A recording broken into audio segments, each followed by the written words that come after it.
अस्सलाम वालेकुम। Welcome back to my channel Baji Parveen health and beauty tips में खुश आमदीद। आज की इस वीडियो में बात करेंगे बवासीर के मरीज़ों के लिए, जो कि बहुत ज़्यादा लोगों को बवासीर है और मर्दों को भी औरतों को भी हो जाती है। तो ऐसी सूरत में आज मैं आपको मुफीद नुस्खा बताऊंगी, जिसमें जो है आपने ग़िज़ाई तौर पर इलाज करना है, जो कि आपके किचन में मौजूद है। तो आपने जिन चीज़ों का इस्तेमाल करना है वो आपके सामने मौजूद है। इनका इस्तेमाल किस तरह करना है मैं आपको आगे चलकर बताती हूँ। मेरे साथ रहिएगा, एंड तक मेरी वीडियो को देखना सुनना है, ताकि आपकी घर बैठी परेशानी दूर हो जाए। तो आइए जानते हैं। जी तो नाज़रीन, कैसे हैं आप? उम्मीद करती हूँ बिल्कुल खैरियत से होंगे। अल्लाह ताला आपको अपने घरों में खुश आबाद रखे। आज की इस वीडियो में सबसे पहले तो मैं एक बहुत ही अच्छी बात आपको कहना चाहूँगी। अपनी मांगी हुई दुआओं पर यकीन रखिए, वो मेहरबान है, रद्द नहीं करता। ठीक है, दुआओं के साथ साथ आपने मेरे इस नुस्खे को इस्तेमाल करना है। इसमें जिन चीज़ों का इस्तेमाल करना है, इनको बताने से पहले मैं थोड़ी सी आपको मालूमात दे दूँ कि हमें बवासीर होती क्यों है। हमें बवासीर यूँ होती है कि जिस तरह हम बैठे हैं, काम कर रहे हैं, घंटों घंटे 8-8 घंटे हम ड्यूटी कर रहे हैं, तो हमारी जगह जो है बैठे बैठे हमारा पेट का निज़ाम ख़राब हो जाता है, हमें कब्ज़ की शिकायत हो जाती है, तो हमें बवासीर का हमला हो जाता है। गर्माइश में बैठने से भी हमें बहुत ज़्यादा बवासीर हो जाती है। या वो लोग जो बहुत ज़्यादा गर्म चीज़ों का इस्तेमाल करते हैं, गर्म चीज़ें खाते हैं, तो उनको जो है बवासीर का हमला ज़्यादा हो जाता है। या वो लोग जो कि बहुत ज़्यादा जिन लोगों को कब्ज़ की शिकायत रहती है और उनका पेट का निज़ाम ठीक नहीं रहता, उन लोगों को बवासीर बहुत जल्दी रहती है। खूनी बवासीर हो जाती है, किसी को बादी बवासीर रहती है। जो बवासीर होती है ना, ये भी 2 किस्म की होती है, खूनी एक बादी। तो इसलिए जो खूनी बवासीर है उसके लिए तो बहुत ही लोग परेशान होते हैं, क्योंकि कपड़े ख़राब हो जाते हैं, तो वो लोग दवाइयाँ खाते खाते थक जाते हैं। मगर उनको जो है ये इलाज जो है ना, उनके लिए इतना हो जाता है, वो परेशान इलाज कराते कराते, कि बस वो कहते हैं कि बस अब हमें इससे इलाज नहीं हो रहा। दवाइयाँ खा खा के उनके और मर्ज़ लग जाते हैं, मगर वो लोग जो है ना कहते हैं हमें आराम आ जाए। मगर मेरे इस नुस्खे से बहुत लोगों को फ़ायदा हुआ। बहुत लोगों ने मेरा नुस्खा इस्तेमाल किया, उनको इतना फ़ायदा हुआ कि जब फ़ीडबैक मुझे मिला तो मुझे बहुत खुशी हुई। तो आप लोग भी इस मेरे नुस्खे को ज़रूर इस्तेमाल करके मुझे बताना है और दूसरे लोगों को भी बताना है। आपने ये एक नेकी करनी है कि आपने इस नुस्खे को दूसरों को बताना है, ताकि वो भी लोग जो है इस नुस्खे से फ़ायदा हासिल करके आपके लिए दुआगो बन जाए। ठीक है जी, अब आपने जितनी बातें मैंने बोली हैं आपको, वो आपने मेरी बातों पर अमल करना है। और एक बात मैं छोटी सी और आपको बताती चलूँ, जो कि बहुत ही फ़ायदेमंद है आपके लिए भी। आप अपने पेट का निज़ाम ठीक रखें, कब्ज़ की शिकायत ना होने दें। उसके बाद आपने क्या करना है, सुबह नीम गर्म पानी का इस्तेमाल करना है, जिससे आपको कब्ज़ नहीं होगी। नीम गर्म पानी आप पिएंगे तो आपको कब्ज़ की शिकायत कभी ज़िंदगी में नहीं होगी, गैस नहीं बनेगी, आपका पेट का निज़ाम ठीक रहेगा, मैदा ठीक रहेगा आपका। और इसके अलावा जो आपका सर दर्द और बेशुमार जो तकलीफ़ें हैं, जोड़ों की तकलीफ़ें, ये सब ख़त्म हो जाएंगी नीम गर्म पानी पीने से। ठीक है, उसके बाद जो है वो लोग जो कि बहुत ज़्यादा बैठे रहते हैं, वॉक नहीं करते, मैं उन लोगों को गुजारिश करूँगी कि वो लोग जो हैं वॉक किया करें। इससे जो है ना हमें बवासीर होती, ना हमें कब्ज़ की शिकायत होती, ना हमें हमारा पेट ख़राब होता, ना हमें जोड़ों का दर्द होता, ना हमारा सर दर्द होता। सर के बालों से लेके पाँव के नाखून तक हमें कोई बीमारी आ ही नहीं सकती। मैं वादा करती हूँ आपसे कि भी अगर आपको ये बीमारी कोई भी आ जाए, अगर आप पैदल चलेंगे, मैं गारंटी देती हूँ इस बात की कि आप पैदल चलें, आप बगैर दवा के ठीक हो सकते हैं। ठीक है जी, चलें, कोई मसला नहीं। अगर आपकी तबीयत ख़राब हो गई है तो हम इलाज भी बता देते हैं आपको।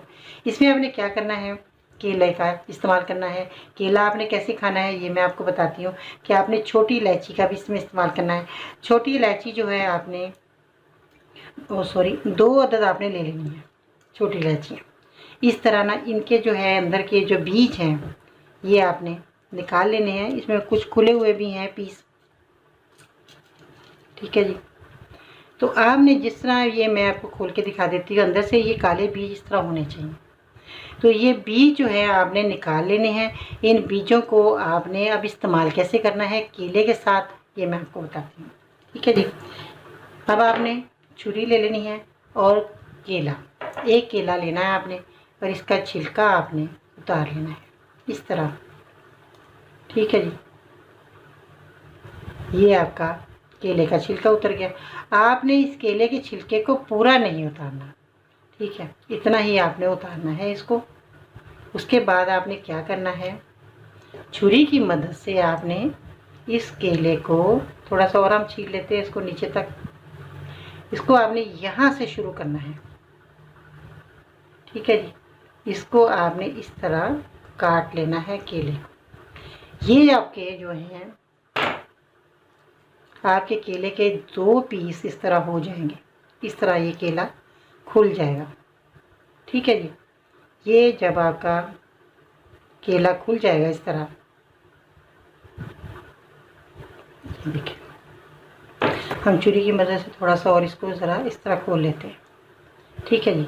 ये आपका केला जो है खुल गया। खुलने के बाद आपने क्या करना है, इसके अंदर जो है आपने ये जो बीज हैं, ये जो बीज आपने निकाले हैं, ये आपने इस केले के अंदर डाल देने हैं। कम से कम 2 या 3 अदद आपने पीस लेकर इसके अंदर छील कर डाल देने। फिर उसके बाद आपने इस केले को इसी तरह ही बंद कर देना है अच्छे तरीके से। बंद करने के बाद ऊपर से छिलका आपने इसी तरह, जिस तरह आपने छीला है इसी तरह ही आपने छिलका भी इसको बंद कर देना है इस तरीके से। जब ये बंद हो जाएगा तो आपका ये केला ऐसा लगेगा जैसे आपने छीला ही नहीं। ठीक है। ये आपने केले को बंद कर दिया और इसको बंद करने के बाद आपने क्या करना है, रात के टाइम आपने इसको इसी तरह ही बंद करके रख देना है। ठीक है। ये सारी रात जो है आपका केला जो है इस तरीके से पड़ा रहे।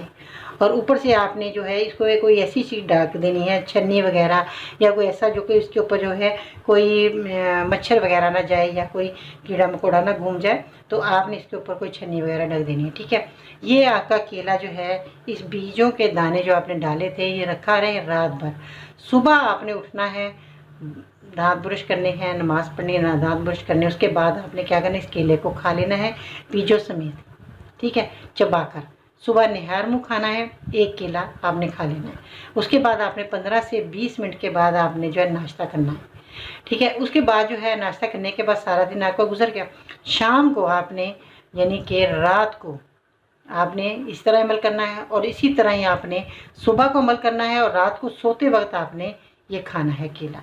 यानी कि 1 केला सुबह, 1 केला शाम को आपने खाना है। अगर रात को जो रखा है वो सुबह खाना है, सुबह का रखा है तो आपने रात को खाना है। ठीक है। ये आपने अमल करना है कम से कम 1 माह। अगर आप इसी तरह केला खाते हैं तो ये आपके लिए, बवासीर के लिए बेहद बेहद फ़ायदेमंद है। तो ये इतना शानदार आपके लिए मैंने नुस्खा बता दिया, बहुत ही कारआमद और बहुत ही तजर्बे से मैंने गुजरा हुआ नुस्खा आज आपकी खिदमत में पेश किया है।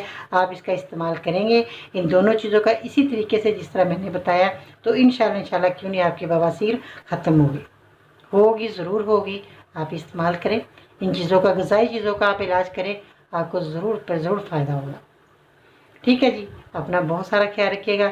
इसी तरह इन बातों पर अमल कीजिएगा जो मैंने बताई हैं, और चलते चलते मेरे चैनल को सब्सक्राइब कर लें, मेरी वीडियो को लाइक कर लें। इस तरह की मालूमात वीडियो आपको मिलती रहेगी और आप बेशुमार अपनी बीमारियों को दूर करते रहेंगे। अल्लाह हाफिज़।